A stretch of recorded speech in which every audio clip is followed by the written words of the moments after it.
work in stone, but the work that I'm doing here and have been doing the last two big projects is about a journey. So it's not a single object. So even though the material I work in is heavy, but the experience of the journey is something of moving. Instead of the air moving the elements, like my father's work is moved by any kind of wind current and catches light, the visitor animates my work by walking through it, around it, climbing the berm and looking down, and gains experience. And in this case, it's a narrative of the life of Christ. And so this is the first time I've worked with a specific narrative. That's very new for me. I'm mainly have been an abstract sculptor, but I'm using this abstract language to tell a story.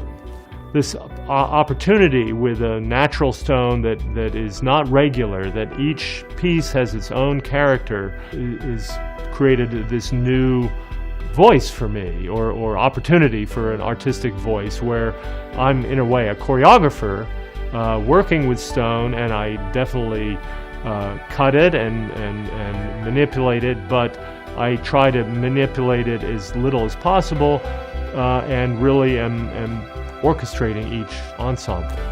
So in the sculpture garden, I have this very big Life of Christ installation, and across the pond is a sculpture of my father's that is always moving and reflecting the light and talking in a different way. And I am very happy to be able to be in sculptural conversation with him. That's pretty special.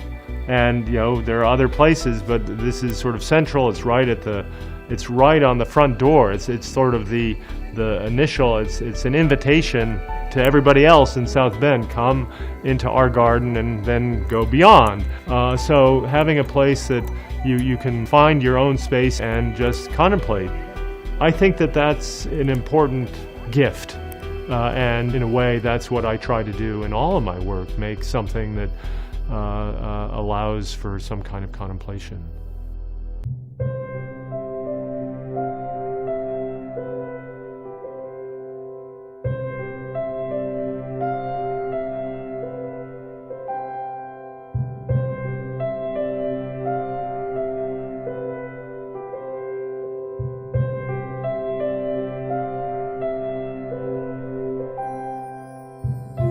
Okay, what we did today was install a sculpture of mine in the Charles Hayes Sculpture Park here at the University of Notre Dame.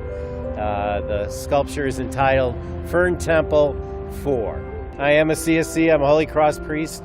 I teach here at the University of Notre Dame. I'm really honored to be a part of this. It's very important for the arts, for the visual arts, to have a place like this. In some ways, the whole campus should be a sculpture park, a sculpture garden. There's wonderful places to put public art. I think it also starts an intellectual dialogue between what is contemporary art, why do you have sculpture, how does it fit in. I think this piece is really appropriate because the first Fern Temple I did was for a botanical garden. So I think this piece kind of works well in this kind of setting. And I think Phil's piece in particular invokes reflection, meditation, and especially the life of Christ. So I think sculpture parks, sculpture gardens are a place where there can be some quiet, contemplative, truly prayer places that people can find their quiet, their solitude. And I think art is something that has always helped the church draw people to God.